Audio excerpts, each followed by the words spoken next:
श्री गणेशाय नमः। श्री हरि। संक्षिप्त श्रीमद् देवी भागवत। त्रिविध कर्म, योग धर्म, तीर्थ, चित्त शुद्धि, तीर्थ की महत्ता और वशिष्ठ विश्वामित्र के कलह का वर्णन। राजा जन्मेजय ने पूछा, ब्राह्मण, आपने अद्भुत कर्म करने वाले इंद्र की कथा मुझे सुनाई है। इंद्र अपने स्थान के अनाधिकारी हो गए थे और उन्हें भी कष्ट भोगना पड़ा था। इसका विशेष रूप से विवेचन किया है। उसी प्रसंग में देवताओं पर भी नियंत्रण रखने वाली भगवती जगदम्बा की महिमा भी वर्णित हुई है, परंतु अब मुझे यह संदेह हो रहा है कि महान तपस्वी एवं देवराज के पद पर प्रतिष्ठित होते हुए भी इंद्र दुस्सह दुख के पछड़े में कैसे पड़े। तो अश्वमेघ यज्ञ करने के पश्चात उन्हें वह अनुपम आसन प्राप्त हुआ था। सभी देवता उनका अनुशासन मानते थे। फिर अपने स्थान से वे कैसे च्युत हो गए। करुणानिधि करुणानिधि आप इसका संपूर्ण कारण बतलाने की कृपा करें। सुत जी कहते हैं, शौनकादि ऋषियों जब राजा जन्मेजय ने सत्यवती नंदन व्यास जी से यूं पूछा, तब वे बड़ी प्रसन्नता के साथ उनके प्रश्नों के क्रमशः उत्तर देने लगे। व्यास जी बोले, राजेंद्र, मैं इसका परम अद्भुत कारण बतलाता हूँ। सुनो। तत्वज्ञानी पुरुषों ने संचित, वर्तमान और प्रारब्ध के भेद से कर्म की तीन गतियां बतलाई हैं। अनेक जन्मों से संचय किए हुए पुराने कर्मों को संचित कर्म कहते हैं। फिर कर्म भी तीन प्रकार के होते हैं, सात्विक, राजस और तामस। राजन बहुत समय से वंचित संचित किया हुआ शुभ अथवा अशुभ कर्म वर्तमान जन्म में पुण्य एवं पाप के रूप में सामने आता है। उसे भोगने में प्राणी परवश है। उन्हें वह अवश्य भोगना पड़ता है। प्रत्येक जन्म में प्राणियों द्वारा कर्म संचय होता रहता है। जो क्रिया क्रियमाण कर्म है, उसी को वर्तमान कर्म कहते हैं। देहधारी जीव शुभ अथवा अशुभ रूप कर्म में प्रवृत्त हो जाते हैं। शरीर धारण कर लेने पर काल की प्रेरणा से कर्म के क्रम चालू हो जाते हैं। प्रारब्ध कर्म उसे समझना चाहिए, जिसका फल भोग लेने पर फिर कुछ शेष नहीं रह जाता। प्राणियों को प्रारब्ध कर्म अवश्य भोगना पड़ता है, इसमें कोई संशय नहीं। राजेंद्र, बिल्कुल निश्चित है कि पूर्व जन्म में किए गए जितने अच्छे और बुरे कर्म हैं, उनके फल वर्तमान जन्म में सामने आते हैं। उन्हें भोगना प्राणियों के लिए अनिवार्य हो जाता है। महाराज, मनुष्य, देवता, यक्ष, राक्षस, गंधर्व और किन्नर सब के सब कर्म भोग में परवश हैं। देह धारण करने में कर्म ही मुख्य कारण है। कर्म के पूर्णतः समाप्त हो जाने पर प्राणियों के जन्म की गति समाप्त हो जाती है।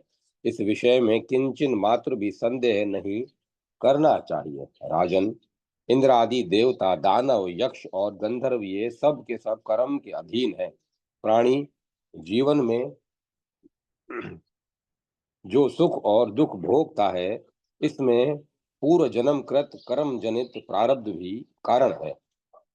इससे यह सिद्ध हो रहा है कि अनेक जन्मों से संचित जितने कर्म हैं, उनमें से क्रमशः एक एक कर्म को भोग प्राणी के सामने समय अनुसार आया करता है। यही नियम देवताओं के लिए भी है। प्रारब्ध में इसी नियम के अनुसार इंद्र को कष्ट भोगने पड़े थे।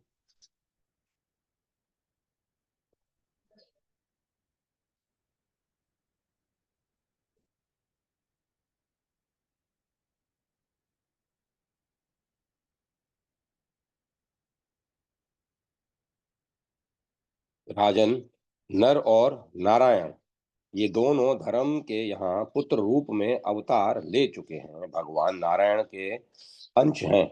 इन्हीं को श्री कृष्ण और अर्जुन के रूप में प्राकट्य हुआ है। मुनिगण इस पौराणिक कथा का विवेचन कर चुके हैं। जिसमें अधिक शक्ति हो उसे कोई देवता का अंश समझना चाहिए। जगत में जो कोई भी बलवान, भाग्यवान, भोगवान, विद्वान अथवा दानशील होता है, उसे लोग देवता का अंश कहते हैं। राजन, यही बात है इन पांडवों के विषय में भी कही गई है। केवल सुख और दुख भोगने के लिए ही प्राणियों को देह धारण करना पड़ता है। शरीर पाकर सुख और दुख के पछड़े में प्राणी कभी दुख और सुख के पछड़े से प्राणी कभी बच नहीं सकते। कोई भी प्राणी स्वतंत्र नहीं है। प्राय प्रतिक्षण प्रतिक्षण देव अपना शासन जमाए रहता है। अतः पराधीन प्राणी जन्म जन्मने और मरने के सुख एवं दुख को भोगते रहते हैं। इस देव का ही प्रभाव है कि पांडव वनवासी हुए थे। फिर उन्हें घर पर रहने का सुअवसर प्राप्त हुआ। इसके बाद उन्होंने अपनी भुजाओं के प्रताप से राजसूय यज्ञ किया, जो संपूर्ण यज्ञों में श्रेष्ठ माना जाता है। फिर वन में जाने की समस्या सामने आ गई। उस समय उन्हें अपार कष्ट झेलने पड़े। राजन, देवता, मनुष्य सभी को कर्म फल भोगना पड़ता है। कर्म की गति बड़ी गहन है। व्यास जी कहते हैं, राजन, समय के अनुसार जैसा युग होता है वैसी ही प्रजा होती है। इस बात को कोई अन्यथा नहीं कर सकता है, क्योंकि इसमें युग का धर्म ही प्रधान कारण है। जिन जीवों का धर्म में अनुराग था, उन्हें सतयुग में जन्म प्राप्त हुआ था। जो धर्म तथा अर्थ के अनुरागी थे, उनका जन्म त्रेता में हुआ। धर्म, अर्थ और काम के प्रेमी जीवों का द्वापर में जन्म हो चुका है और अर्थ तथा काम के अनुरागी समस्त जीव इस कलयुग में जन्मे हैं। राजेंद्र, युग का धर्म बार बार बदला नहीं जा सकता। धर्म और अधर्म की व्यवस्था काल ही करता है। राजा जन्मेजय ने पूछा, महाभाग, सतयुग से संबंध रखने वाले धार्मिक पुण्यात्मा जीव इस समय कहाँ ठहरे हैं? परम आदरणीय पितामह जी, साथ ही यह भी बताइए कि दान और व्रत में निष्ठा रखने वाले जो त्रेता और द्वापर के मुनि थे, वे इस समय कहाँ हैं? दुराचारी, निर्लज, पाप में रचे पचे रहने वाले, वेद की निंदा करने वाले प्राणी जो इस कलयुग में जन्म पाए हुए हैं, वे सतयुग में कहाँ चले जाएंगे? महामते, इन सभी प्रश्नों का समाधान करने की कृपा कीजिए, क्योंकि युग धर्म से संबंध रखने वाले इस विषय को सम्यक प्रकार से जानने की मुझे बड़ी इच्छा लगी हुई है। व्यास जी कहते हैं, राजन, जो सतयुगी मानव इस जगत में जन्म पाते हैं, वे बहुत से पवित्र कार्य करने के पश्चात पुनः देवलोक में ही चले जाते हैं। ब्राह्मण, क्षत्रिय, वैश्य एवं शूद्र सभी वर्ण के मानव अपने अपने धर्म में तत्पर रहकर उत्तम कर्म फल देवलोक में स्थान पाते हैं। उत्तम कर्म के फल स्वरूप देवलोक में स्थान पाते हैं। सत्य, दया, दान, अपनी ही स्त्री से प्रेम, किसी से भी द्वेष न रखना तथा संपूर्ण प्राणियों में समता का व्यवहार करना, यही सतयुग के धर्म की साधारण परिभाषा है। इसके अनुसार आचरण करके प्राणी पुनः स्वर्ग में प्रस्थित हो जाते हैं। यहाँ तक कि धोबी आदि नीच वर्ण वालों को भी धर्म पालन करने से स्वर्ग सुलभ हो जाता है। राजन, त्रेता और द्वापर युग में भी इसी प्रकार की व्यवस्था होती है। इस कली में प्राय पापी मनुष्य जन्म पाते हैं। इसके लिए नरक ही ठोर है। ये नरक में तब तक रहते हैं जब तक दूसरा युग नहीं आता। फिर मानव होकर मृत्यु लोक में भूतल पर आते हैं। राजन, जब कली की अवधि पूरी हो जाती है और सतयुग का आरंभ होता है, उस समय पुण्यात्मा मानव स्वर्ग से आकर पृथ्वी की शोभा बढ़ाने लगते हैं। ऐसे ही जब द्वापर समाप्त होता है, कली आज आया, तब संपूर्ण पापी मानव नरक से खिसक कर पृथ्वी पर आ जाते हैं। कली का स्वरूप ही पापमय है, अतः इस युग की प्रजा भी उसी प्रकार की होती है। कभी कभी प्राणियों में देव योग से विपरीत व्यवस्था भी हो सकती है। कितने ही मानवों का भी आचरण भ्रष्ट हो जाने से कली में जन्म पाना अनिवार्य हो जाता है और अपने कर्म के प्रभाव से उन्हें अनेक दुख भोगने पड़ते हैं। जन्मेजय ने पूछा, महाभाग, फिर किस युग में कैसा धर्म का स्वरूप है? इस संपूर्ण विषय को विशेष रूप से बताने की कृपा कीजिए। व्यास जी बोले, नृप शार्दुल, सुनो, मैं इस विषय में तुम्हें एक दृष्टांत दे रहा हूँ। साधु पुरुषों के चित्त भी युग के प्रभाव से प्रभावित होकर भ्रम में पड़ जाते हैं। राजेंद्र, जैसे दूसरे पिताजी जैसे तुम्हारे पिताजी थे, यद्यपि धर्म में उनकी निष्ठा थी, महात्मा पुरुष थे राजन, फिर भी कली के प्रभाव से उनकी बुद्धि मारी गई और वे ब्राह्मण का तिरस्कार करने में तत्पर हो गए। अन्यथा याति के उच्च कुल में उत्पन्न हुए वे क्षत्रिय नरेश एक तपस्वी के गले में मरा हुआ सर्प क्यों लपेटते? राजन, यह सब युग का प्रभाव है। राजन, यह निश्चय है कि सतयुग में ब्राह्मण वेद के पूर्ण विद्वान थे। उनके द्वारा निरंतर भगवती जगदम्बा की आराधना होती थी। भगवती का दर्शन करने के लिए उनका मन सदा लालायित रहता था। गायत्री के ध्यान, प्राणायाम और जप में वे अपना सारा समय व्यतीत करते थे। माया बीज का जप करना उनका प्रधान कार्य था। प्रत्येक गांव में शक्ति मंदिर का उद्घाटन हो, इस विषय की उनके मन में बड़ी उत्सुकता थी। प्राय सब लोग दया, सत्य, दया और सोच से युक्त होकर अपना कार्य संपन्न करते थे। तत्व ज्ञान के पारगामी उन ब्राह्मणों द्वारा जो भी कर्म होता था, उसमें सत्य, सोच और दया, ये तीनों गुण निहित रहते थे। सतयुग में क्षत्रियों का प्रधान कर्म था। प्रजाओं का भरण पोषण करना। वैश्य लोग सदा खेती, व्यापार और गो की सेवा में तत्पर रहते थे। राजन, उस पुण्य में सतयुग के शूद्रों के मन में सदा यही भावना रहती थी कि हम दूसरों की सेवा करें।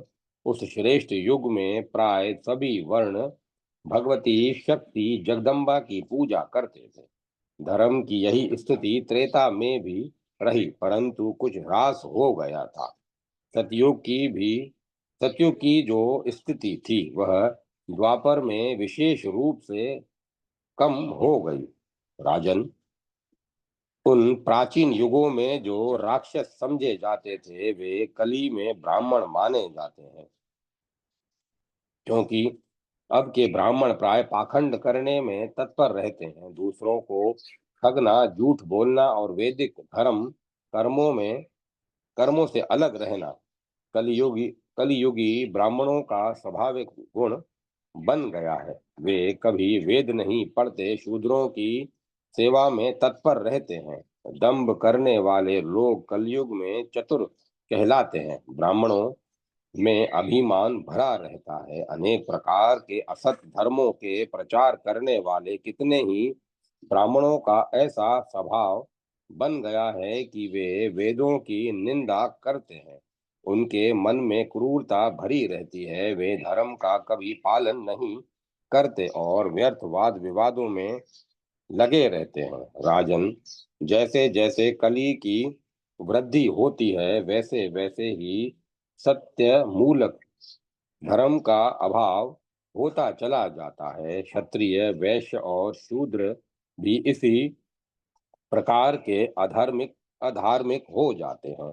यही दशा कलयुग में इतर वर्णों की भी है। पाप करने और झूठ बोलने में किसी को कोई हिचक नहीं रहती। राजन, शूद्र के धर्म से संबंध रखने वाले कलयुगी ब्राह्मण सदा प्रतिग्रह लेने में तत्पर रहेंगे। कली के अधिक समय व्यतीत हो जाने पर स्त्रियों में स्वेच्छाचार बढ़ जाएगा। वे काम, लोभ और मोह में रची पची रहेंगी। राजन, नीच स्वभाव वाली वे स्त्रियां झूठी और फुहर बातें बका करेंगी। उन्हें निरंतर कलेश भोगने पड़ेंगे। अपने पति से वंचना करने वाली कलयुगी स्त्रियों के मुख से धर्म की बड़ी बड़ी ऊंची बातें निकलेंगी।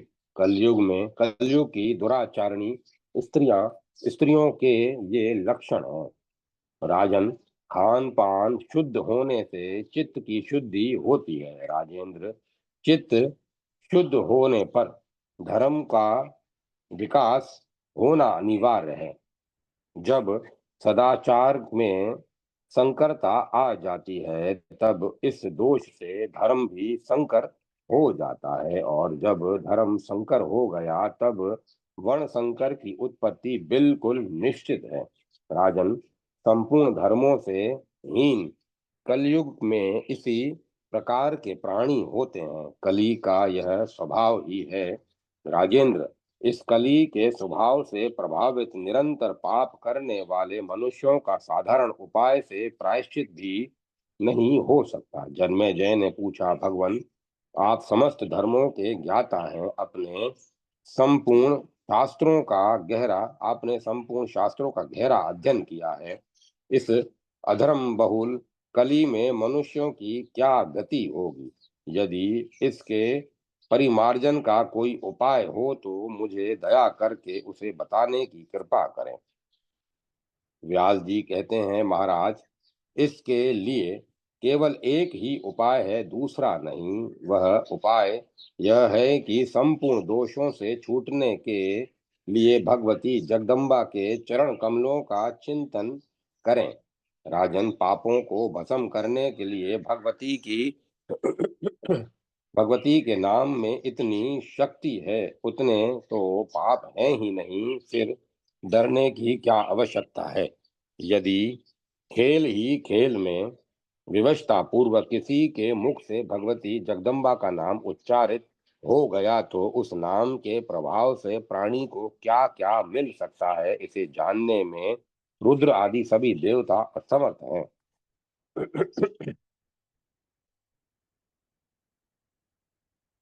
राजन, त्रिदेवी के नामों का स्मरण करना ही पापों का प्रायश्चित है। अतएव कली के भय से भीत होकर मानव किसी पुण्य क्षेत्र में निवास करे। वहां रहकर निरंतर भगवती जगदम्बा के नाम से चिंतन करता रहे। संपूर्ण प्राणी पदार्थों से विरक्त होकर इस संसार से मुक्त हो जाए। जो प्राणी भक्ति पूर्वक भगवती जगदम्बा को प्रणाम करता है उसके सारे पाप नष्ट हो जाते हैं। राजन, समस्त शास्त्रों के इस रहस्य का वर्णन मैं तुम्हारे सामने कर चुका। तुम इन सभी विषयों पर भली भांति विचार करके भगवती के चरण कमल की आराधना में लग जाओ। अजपा नाम से विख्यात गायत्री मंत्र भगवती जगदम्बा का ही नाम है। प्राय संपूर्ण मानव इसका निरंतर जप करते हैं, किंतु माया से मोहित होने के कारण इसकी विशिष्ट महिमा समझ में नहीं आती। इसे जो साधारण मंत्र जानकर जप करते हैं उसकी मुक्ति नहीं होती। ब्राह्मण अपने हृदय में सत्स्थान देकर इस गायत्री मंत्र का जप करते हैं, परंतु महिमा न जानने से वे अभी तक मुक्त नहीं हुए।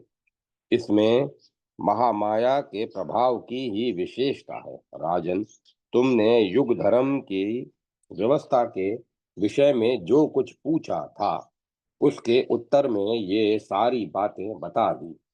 फिर आगे क्या सुनना चाहते हो? राजा जन्मेजय ने कहा, मुनिवर, अब आप मुझे पृथ्वी के उन पवित्र तीर्थों क्षेत्रों और नदियों को बतलाने की कृपा करें जहाँ देवताओं और मानवों को जाना उचित है। साथ ही जिन तीर्थों में स्नान और दान करने से जैसा फल मिलता है तथा तीर्थ यात्रा की जो विधि एवं विशेष नियम हैं वे भी बतला दें।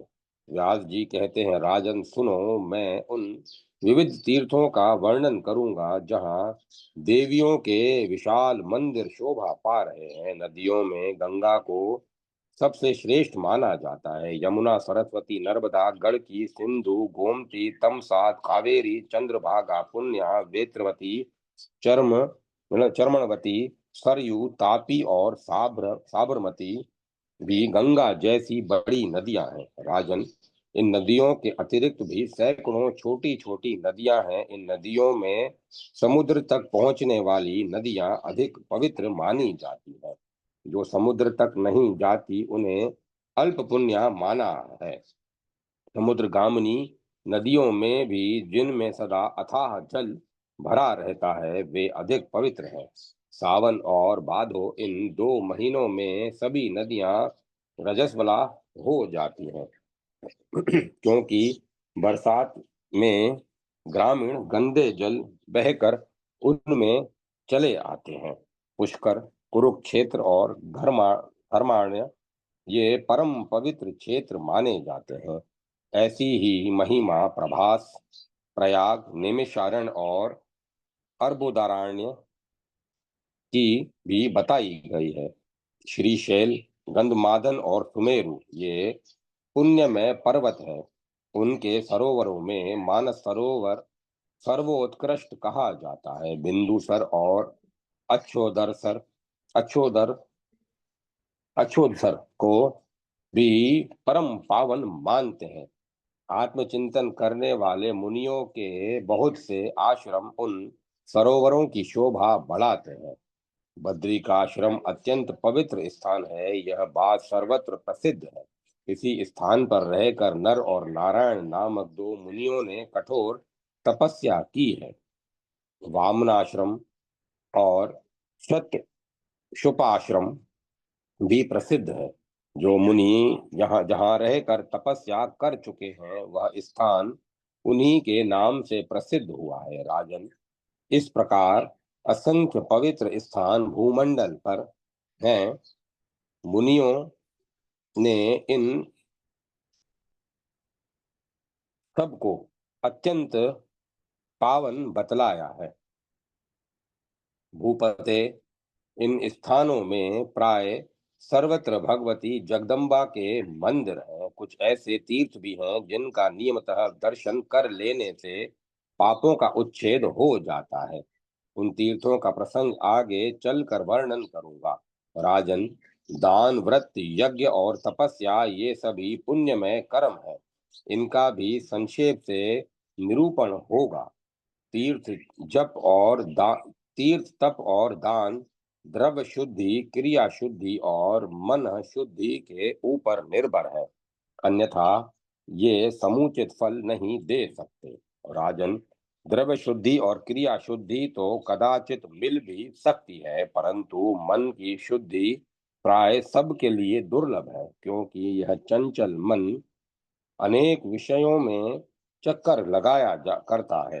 राजन, जो मन भांति भांति के दुर्भावों में अटका हुआ है वह शुद्ध कैसे हो सकता है। काम, क्रोध, लोभ, मद और अहंकार ये सभी तप, तीर्थ एवं व्रत में विघ्न डालने वाले हैं। अतः ऐसा व्यवहार बना लेना चाहिए कि अपने द्वारा प्राणियों की हिंसा न हो, मुख से सत्यवाणी निकले, कभी चोरी न हो, मन पवित्र रहे और इंद्रियां काबू में रहें। राजन, यदि अपने धर्म का पालन किया जाए तो उससे संपूर्ण तीर्थों का फल मिल सकता है। मार्ग में जाते समय संसर्ग दोष के कारण नित्य कर्म का परित्याग कर देने से तीर्थ यात्रा निष्फल हो जाती है। अधिक नहीं तो पाप ही पल्ले बंध जाते हैं। राजन, यह निश्चय है कि तीर्थ देह संबंधी मैल को धोकर साफ कर देते हैं, किंतु मन के मैल को धो देने के लिए उनमें शक्ति नहीं है। चित्त शुद्धि तीर्थ गंगा आदि तीर्थों से भी अधिक पवित्र माना जाता है। यदि भाग्यवश चित्त शुद्धि तीर्थ सुलभ हो जाए तो मानसिक मल के धुल जाने में कोई संदेह नहीं, किंतु राजन, इस चित्त शुद्धि तीर्थ को प्राप्त करने के लिए ज्ञानी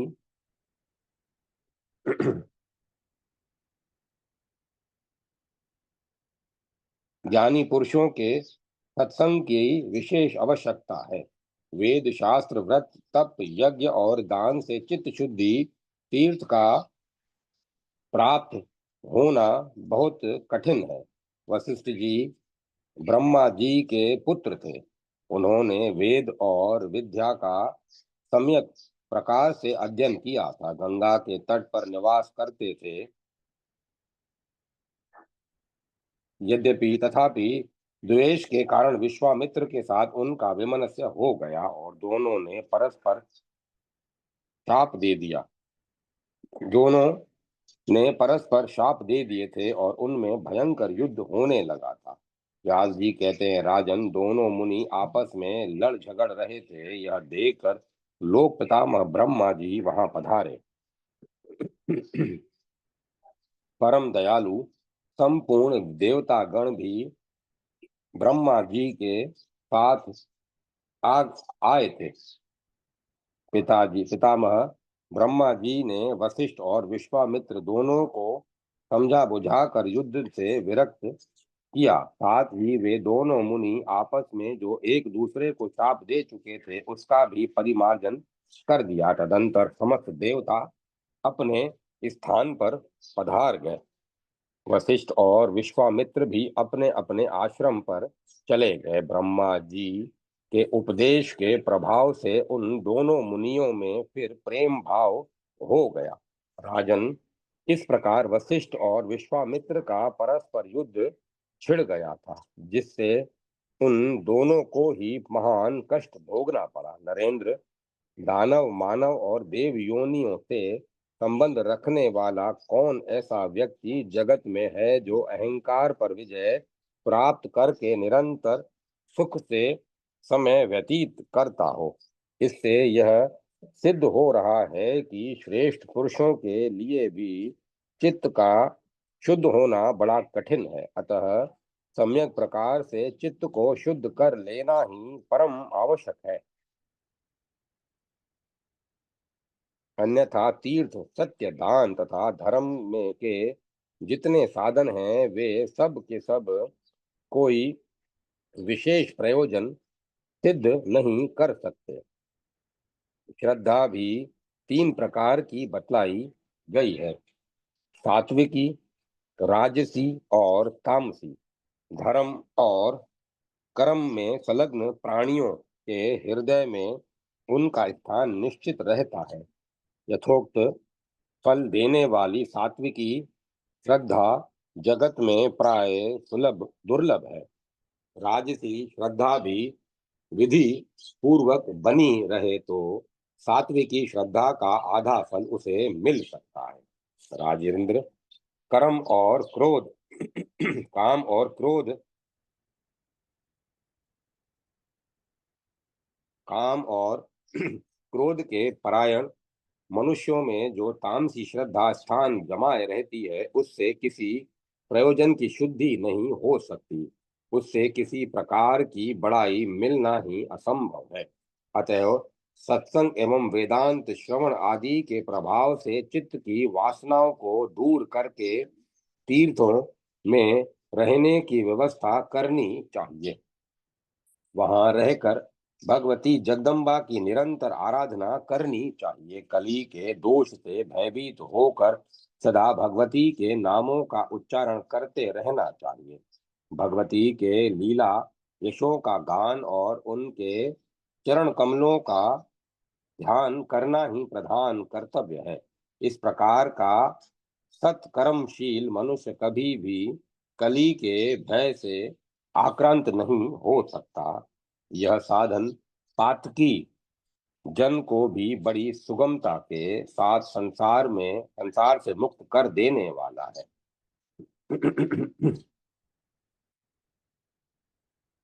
अध्याय 10 से 13 समाप्त। जय माता सरस्वती। जय मां सरस्वती। वशिष्ठ जी के मेत्रावरुणी नाम का कारण और निमि के नेत्र पलकों में रहने की कथा।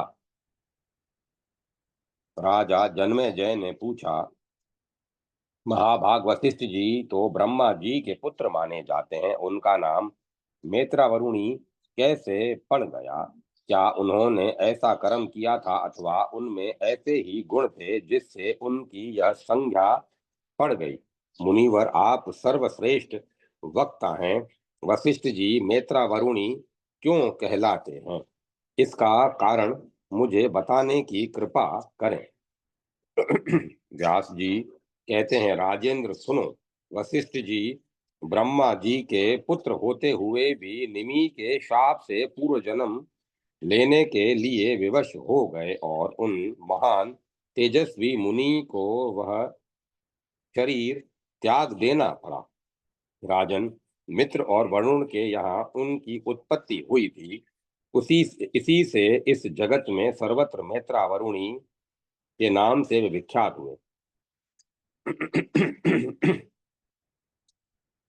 राजा ने पूछा, ब्रह्मा जी के पुत्र मुनिवर वशिष्ठ जी बड़े धार्मिक पुरुष थे, उन्हें राजा निमि ने क्यों शाप दे दिया?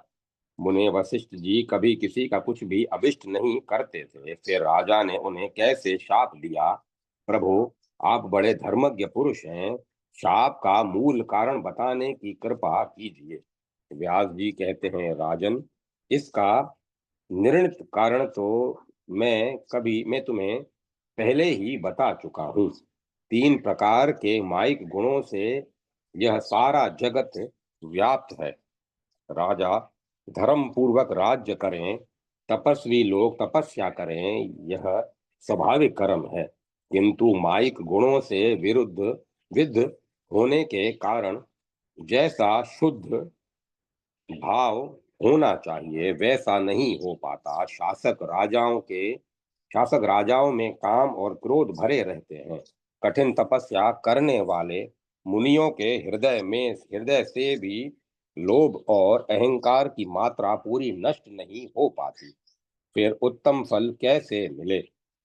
राजन, जैसे ब्राह्मण थे वैसे ही क्षत्रिय दोनों राजस गुणों से ओतप्रोत होकर यज्ञ कर रहे थे।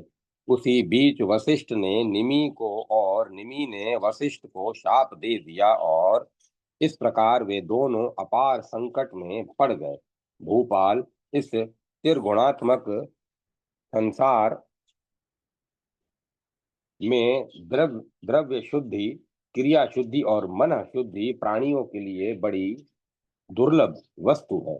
महामाया की अदम्य शक्ति का यह प्रभाव है, कोई कभी भी उसका उल्लंघन नहीं कर सकता। जिसके हृदय में जिस क्षण भगवती की कृपा पर विश्वास हो जाता है उसका उसी क्षण उद्धार हो जाता है।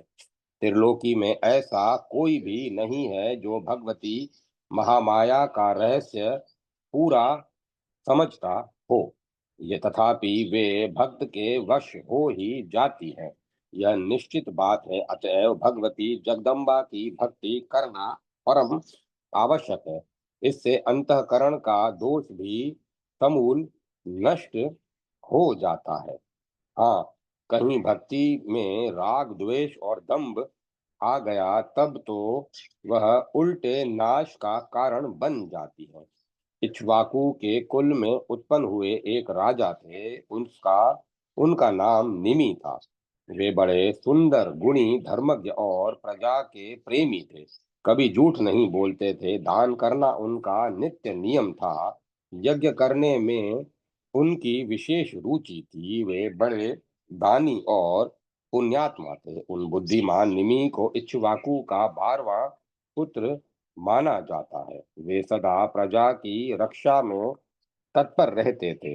गौतम मुनि के आश्रम के पास ही जयंतपुर नामक एक नगर था। उसी में उन्होंने अपने निवास की व्यवस्था की थी, क्योंकि वे ब्राह्मणों के बड़े शुभ चिंतक थे, जिसमें प्रचुर दक्षिणाएं बांटी जाती हैं तथा जो बहुत समय तक पूरा होता है। ऐसा राजसी यज्ञ करने का इनके मन में विचार उत्पन्न हो गया।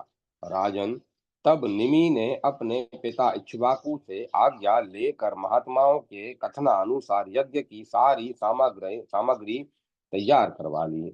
भृगु, अंगिरा, वामदेव, गौतम, वशिष्ठ, पुलत्स्य, ऋचिक, पुलह और क्रतु आदि जितने विशेषज्ञ, वेद के पारगामी, यज्ञ करने में कुशल तपस्वी मुनि थे, उन सब के यहाँ निमंत्रण भेज दिया।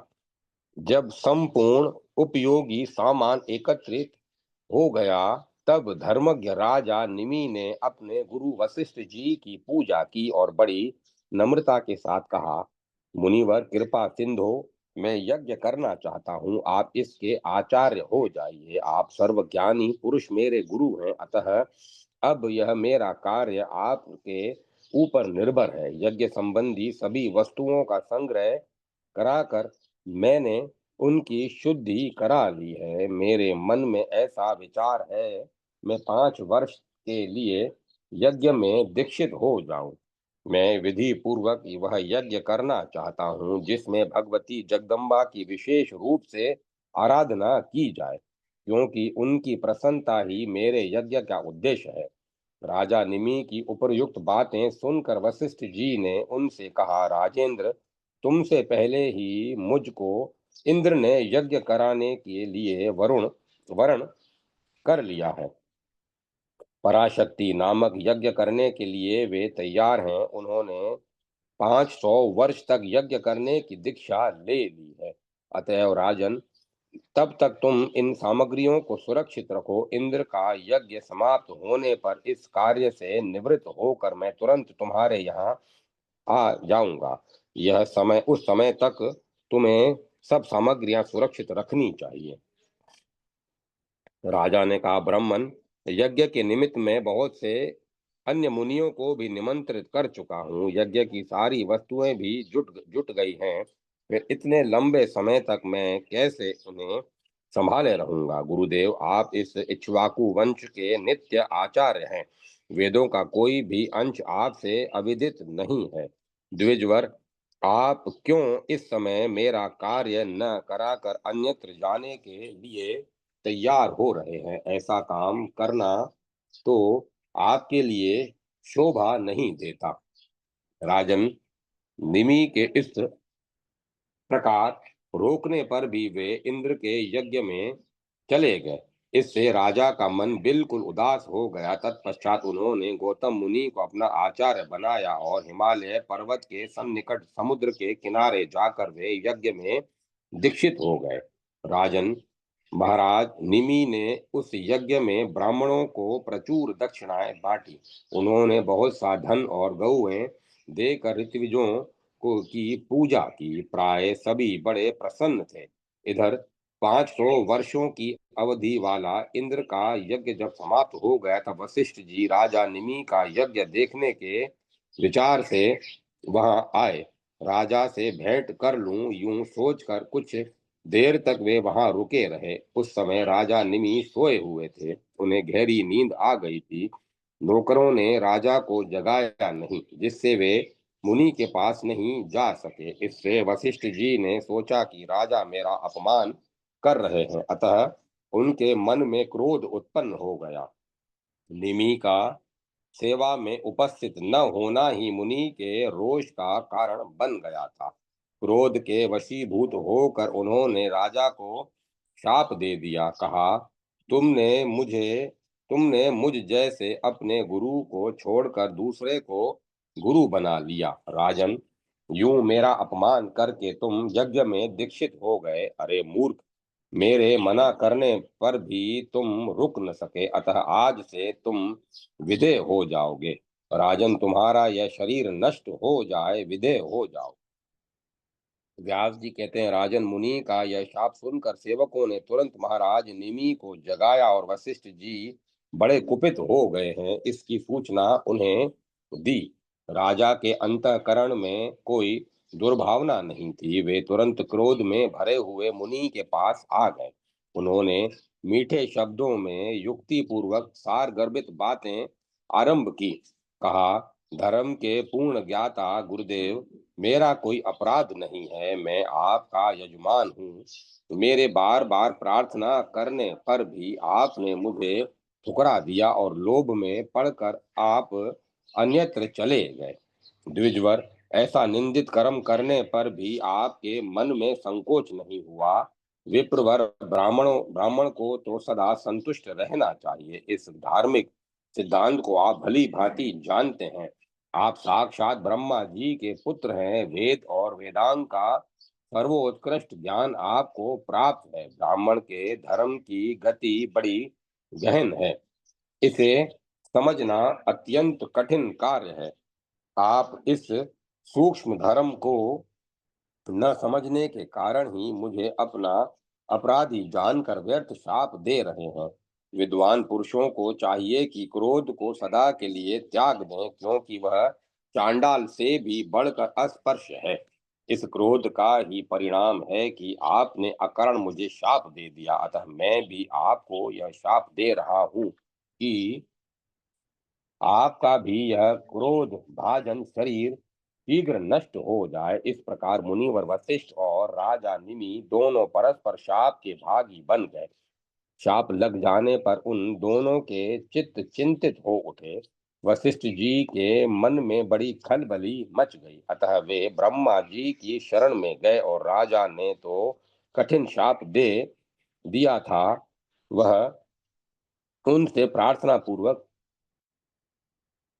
वे ब्रह्मा जी की शरण में गए और राजा ने जो कठिन शाप दे दिया था वह उनसे प्रार्थना पूर्वक कह सुनाया। वशिष्ठ जी ने कहा, पिताजी, राजा निमि ने मुझे शाप दे दिया है कि तुम्हारा यह शरीर नष्ट हो जाए। शरीर के शांत होने में कष्ट होना स्वाभाविक है, किंतु यह विषम परिस्थिति मेरे सामने आ ही गई। अतः अब मुझे क्या करना चाहिए? मैं पुनः शरीर धारण करूंगा तो उस समय मेरे पिता कौन होंगे, यह बताने की कृपा करें। मैं चाहता हूँ दूसरे शरीर से संबंध होने पर भी मेरी स्थिति पूर्ववत ही रहे।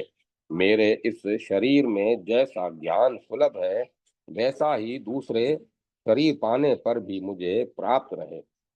महाराज, आप बड़े शक्तिशाली हैं, अतः मेरी प्रसन्नता के लिए आप ऐसी ही व्यवस्था करने की कृपा करें। वशिष्ठ जी की बात सुनकर ब्रह्मा जी ने उन अपने मानस पुत्र से कहा, मुने, तुम मित्रा वरुण के तेज से प्रविष्ट होकर शांत पड़े रहो। समय आने पर उन्हीं के द्वारा तुम प्रकट हो जाओगे। तुम अनियोजित पुत्र होगे, इसमें कुछ भी संशय नहीं है। एवं नवीन देह पाने पर भी तुम्हें ऐसी ही धार्मिक बुद्धि प्राप्त होगी। तुम प्राणियों के सुहृदय, वेद वेता, सर्वज्ञानी और सबसे सम्मान प्राप्त करने के अधिकारी होगे। लोक पितामह ब्रह्मा जी के श्री मुख से इस प्रकार की बातें स्पष्ट हो जाने पर वशिष्ठ जी ने प्रसन्नता पूर्वक उनके चरणों में मस्तक झुकाया और प्रदक्षिणा करके वे वरुण के आश्रम पर चले गए। सदा एक साथ रहने वाले मित्र और वरुण दोनों ऋषि वहां विराजमान थे। वशिष्ठ जी उनके शरीर में प्रविष्ट हो गए। वे अपने श्रेष्ठ स्थूल शरीर का परित्याग करके केवल सूक्ष्म शरीर से मित्रा वरुण के शरीर में प्रवेश कर गए। राजन, एक समय की बात है, उर्वशी नामक परम सुंदरी अप्सरा अपनी सखियों के साथ स्वेच्छा पूर्वक मित्रा वरुण के आश्रम पर आई। उसे देखकर मित्रा वरुण का चित्त चलायमान हो गया। वे उससे कहने लगे, सुंदरी, तुम्हारा रूप बड़ा ही आकर्षक है। तुम देवकन्या हो।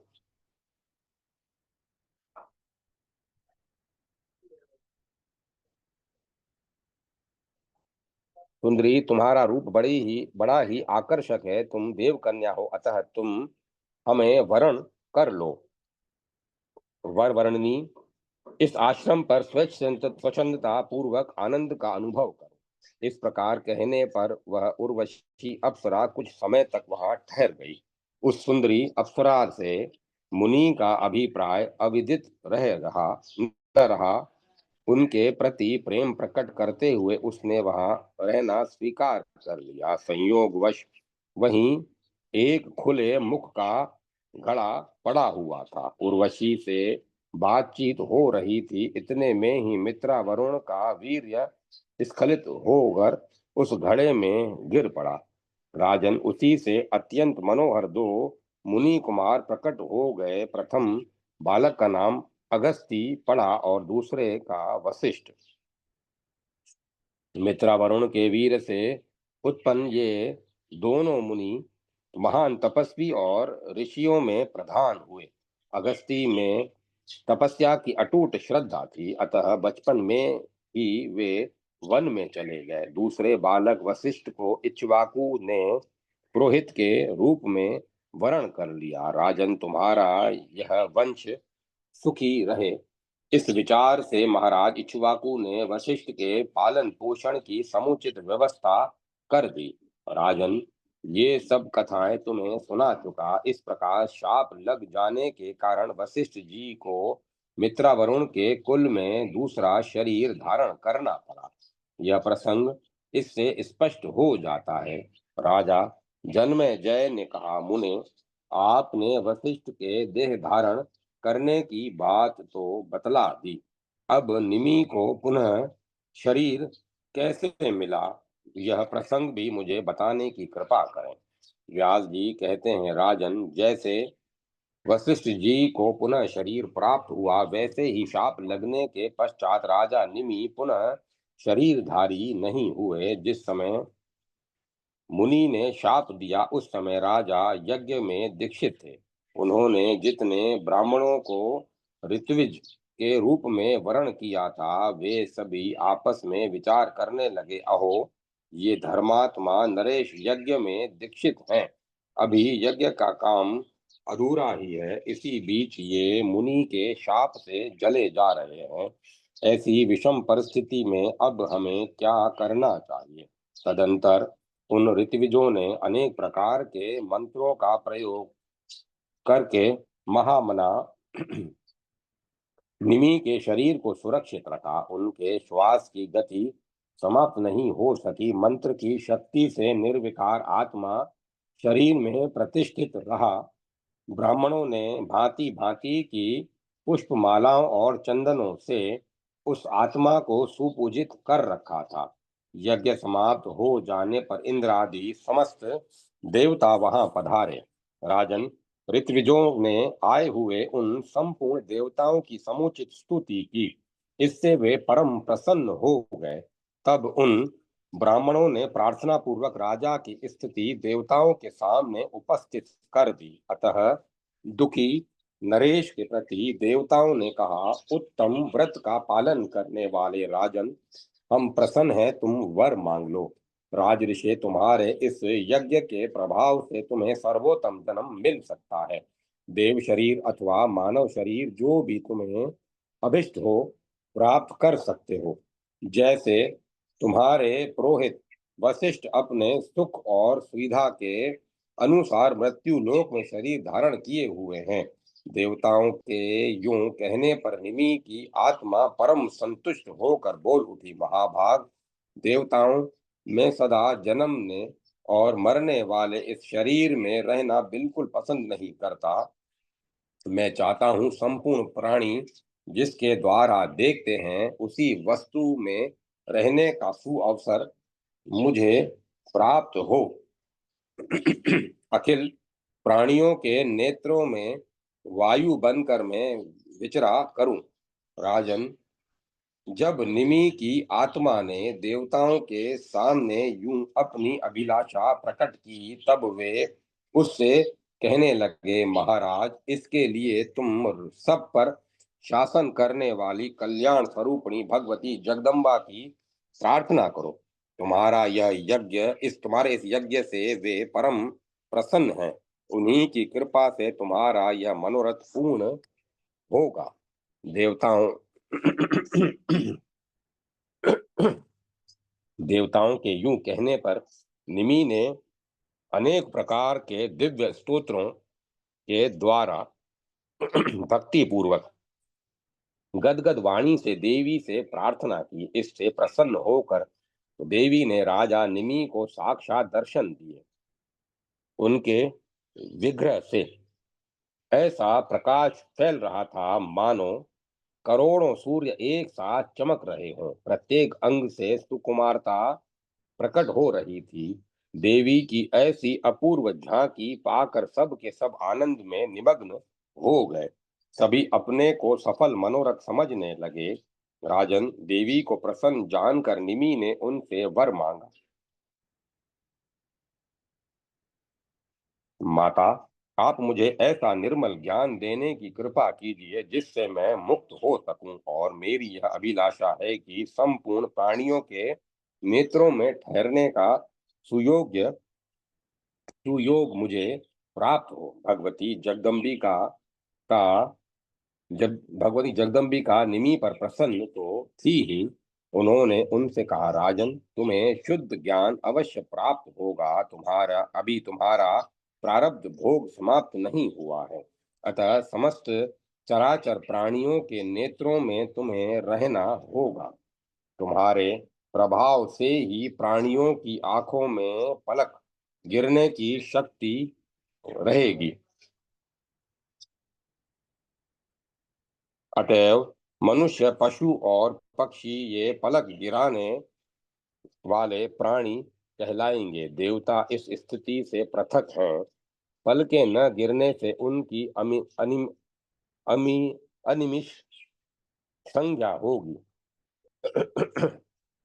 राजन, वर देने के लिए पधारी हुई भगवती जगदम्बा यूं निमि का मनोरथ पूर्ण करके मुनियों से मिलने के पश्चात वहीं अंतर ध्यान हो गई। देवी के पधार जाने पर वहां उपस्थित संपूर्ण मुनियों ने सम्यक प्रकार से परामर्श करके निमि के नष्ट होते ही स्थूल शरीर को रखा, और कोई राजकुमार उत्पन्न हो जाए इस विचार से इस शरीर के भीतर काष्ठ डालकर मंत्र पढ़ते हुए उसे मथने लगे।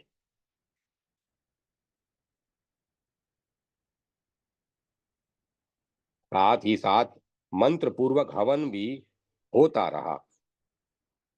यूं अरणि मंथन करने पर एक सर्व लक्षण संपन्न बालक की उत्पत्ति हुई। वह ऐसा जान पड़ता था मानो दूसरे निमि ही स्वयं प्रकट हो आए हों। वही बालक अरणि मंथन के से प्रकट होने के कारण मिथि और पिता के शरीर से निकलने के कारण जनक नाम से जगत में विख्यात हुआ। निमि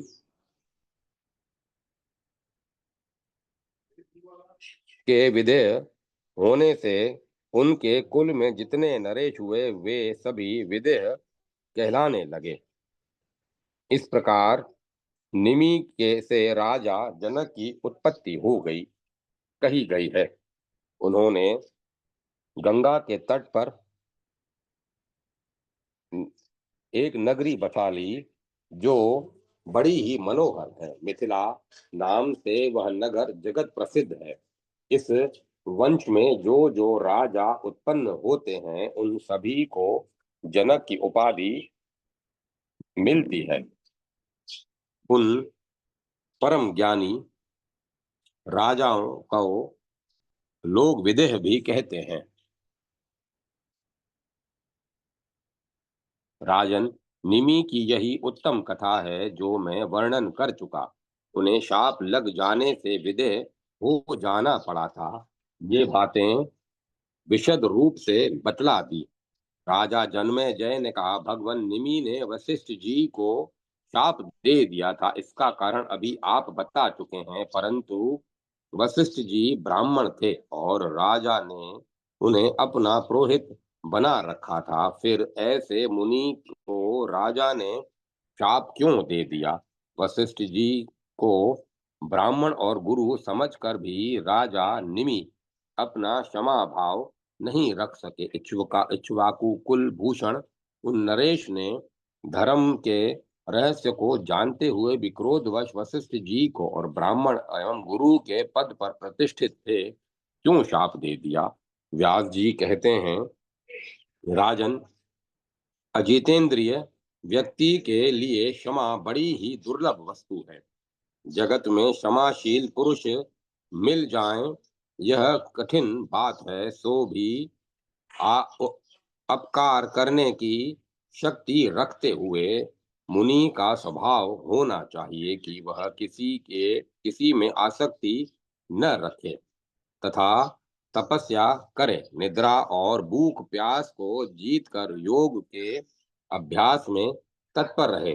काम क्रोध लोभ और अहंकार ये प्रबल शत्रु मानव के शरीर में सदा विद्यमान रहते हैं। मानव इन्हें समझ नहीं पाते। मुनि ब्रह्मा जी के पुत्र तथा अन्य बहुत से तपस्वी हो चुके हैं, परंतु वे भी तीनों गुणों से अछूते नहीं रह सके। फिर मृत्यु लोक के मानवों की क्या चर्चा करें। महात्मा कपिल जी सांख्य शास्त्र के पूर्ण ज्ञाता माने जाते हैं। योगाभ्यास में ही उनका समय सदा व्यतीत होता था, किंतु देव का विधान टल न सकने के कारण उनके द्वारा भी सगर के पुत्र जलकर भस्म हो गए थे। अतएव राजन, कार्य कारण रूप अहंकार से ही त्रिलोकी की उत्पत्ति सिद्ध है। तो फिर मानव उसके गुणों से मुक्त कैसे हो सकता है। संपूर्ण प्राणियों के गुणों के व्यवस्थापक भगवान शंकर माने जाते हैं। उनकी इच्छा के अनुसार प्राणियों में कभी सतव गुण की अधिकता होती है, कभी राजस गुण की तथा कभी तमोगुण की, कभी सभी गुण समान होकर ही रहते हैं। यह परम प्रभु परमात्मा निर्गुण निर्लेप अविनाशी अप्रेमय और सनातन स्वरूप है। इनकी झांकी पाने में संपूर्ण प्राणियों की आंखें प्राय असफल रहती हैं। इन्हीं के समान इनके साथ विराजमान रहने वाले परमा शक्ति भी है। चराचर जगत की व्यवस्था करने वाली इन देवी के मन पर तीनों गुणों का प्रभाव नहीं पड़ सकता। अल्पबुद्धि मानवों के लिए ये दुर्गय है। पर ब्रह्म परमात्मा और पराशक्ति इनमें किंचन मात्र भेद नहीं है। ये सदा से एक स्वरूप हैं। यह जानकर मानव संपूर्ण दोषों से मुक्त हो जाता है। यह ज्ञान मुक्ति का अचूक साधन है। वेदांत इसे मुक्त कंठ से कह रहा है। इस त्रिगुणात्मक संसार में जो इस रहस्य को जान गया, उसके मुक्त होने में कोई संदेह नहीं है। ज्ञान भी दो प्रकार के बताए गए हैं। इनमें शाब्दिक ज्ञान को प्रथम माना गया है। बुद्धि पूर्वक वेद और शास्त्र के अर्थ पर पूर्ण विचार किया जाए तो यह ज्ञान सुलभ हो जाता है। बुद्धि की कल्पना के अनुसार इस ज्ञान के भी बहुत से अवान्तर भेद हो जाते हैं। राजन, अनुभव नामक दूसरे ज्ञान को बड़ा दुर्लभ माना मानते हैं।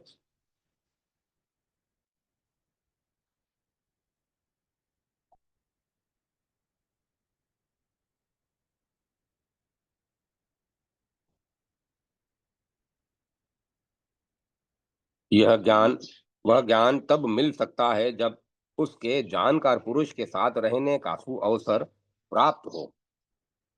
भारत केवल शब्द ज्ञान से कार्य सिद्ध होना असंभव है। अतएव अनुभव ज्ञान को दिव्य माना जाता है। शब्द ज्ञान में ऐसी योग्यता नहीं है कि उसके द्वारा अंतःकरण का अंधकार नष्ट हो सके।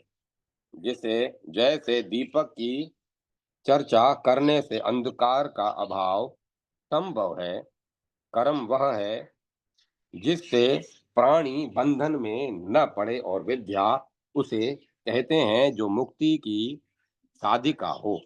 अन्य कर्म करने से केवल परिश्रम ही हाथ लगता है तथा विद्या केवल कारीगरी मात्र सिखा देती है। प्राणी इनसे वास्तविक लाभ नहीं उठा पाते। सदाचार का पालन करना, दूसरे के हित में तत्पर रहना, मन में क्रोध न आने देना, क्षमा, धैर्य और संतोष रखना, ये विद्या के परम उत्तम फल माने गए हैं। राजन, विद्या, तपस्या अथवा योगाभ्यास के बिना कामादि शत्रुओं का संहार कदापि नहीं हो सकता। काम क्रोधादि का उद्गम स्थान चित्त बतलाया बतलाया गया है। जब मन वश में रहता है तब ये सब विकार उत्पन्न नहीं हो पाते। राजन, यही कारण है कि राजा निमि मुनिवर वशिष्ठ के प्रति क्षमा नहीं कर सके। जिस प्रकार ययाति ने अपराध करने पर भी शुक्राचार्य को शाप नहीं दिया, वैसी स्थिति निमि की नहीं थी। पूर्व समय की बात है, शुक्राचार्य ने महाराज ययाति को शाप दे दिया था कि तुम पर अभी बुढ़ापा छा जाए। राजा ने कुछ भी न कहकर उनके शाप जनित बुढ़ापे को स्वीकार कर लिया। ठीक ठीक ही है। कुछ राजा शांत स्वभाव के होते हैं और किन्हीं का हृदय बड़ा कठोर होता है। राजन,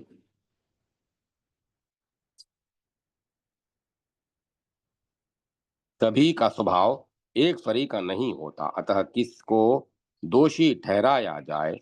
प्राचीन समय की बात है, बहुत से भृगु वंशीय ब्राह्मण है कुल में क्षत्रियों के पुरोहित थे। क्रोध में आकर उन क्षत्रियों ने कुछ भी नहीं सोचा और धन के लोभ से संपूर्ण ब्राह्मणों का सत्यानाश ही कर डाला। ब्रह्म हत्या करने से महान पाप होगा, इस पर भी उन्होंने कुछ ध्यान नहीं दिया। अध्याय 14-15 समाप्त। जय माता सरस्वती। जय मां सरस्वती। है वंशीय क्षत्रियों द्वारा भृगु वंशी ब्राह्मणों का संहार। देवी की कृपा से एक भार्गव ब्राह्मणी की जांग से तेजस्वी बालक की उत्पत्ति। राजा जन्मेजय ने पूछा, पितामह, जिन्होंने ब्रह्म हत्या की बिल्कुल परवाह न करके भृगुवंशी ब्राह्मणों का वध कर दिया, उन क्षत्रियों में ऐसा वैर भाव क्यों उत्पन्न हो गया था? आदरणीय व्यक्ति अवश्य ही अकारण क्रोध कैसे कर सकते हैं? अतः इस वैर में कोई महान कारण होगा, अन्यथा पाप से डरने वाले ये शूरवीर क्षत्रिय निरपराधी पूज्य ब्राह्मणों की हत्या करने में क्यों तत्पर होते? अतः उक्त घटना में क्या कारण है, सो बताने की कृपा कीजिए। सुत जी कहते हैं, इस प्रकार राजा जन्मेजय के पूछने पर सत्यवती नंदन व्यास जी परम प्रसन्न होकर कहने लगे। व्यास जी बोले, राजन, क्षत्रियों से संबंध रखने वाली इस परम प्राचीन एवं आश्चर्यजनक कथा ज्ञात सम्यक प्रकार से मुझे ज्ञात है, उसे कहता हूँ, सुनो। वंश में एक राजा हो चुके हैं, उनका नाम कार्तवीर्य था। धर्म में सदा तत्पर रहने वाले बलशाली राजा के हजार भुजाएं थी, अतः लोग उन्हें सहस्त्रार्जुन भी कहते थे। उन्होंने दत्तात्रेय जी से मंत्र की दीक्षा ली थी। उस समय वे भगवान विष्णु के अवतार माने जाते थे। भगवती जगदम्बा उन नरेश की इष्ट देवता थीं। वे परम सिद्ध, सब कुछ देने में समर्थ एवं भृगुवंशी ब्राह्मणों के यजमान थे। उन परम धार्मिक नरेश का अधिकतर समय दान करने में ही व्यतीत होता था। उन्होंने बहुत से यज्ञ करके अपनी पूर्ण संपत्ति ब्राह्मणों को बांट दी थी। उस समय राजा कार्तवीर्य के दान से वे भृगुवंशी ब्राह्मण बड़े धनी कहलाने लगे। घोड़े और रत्न आदि प्रचुर संपत्ति से जगत में उनकी अपार ख्याति हो गई।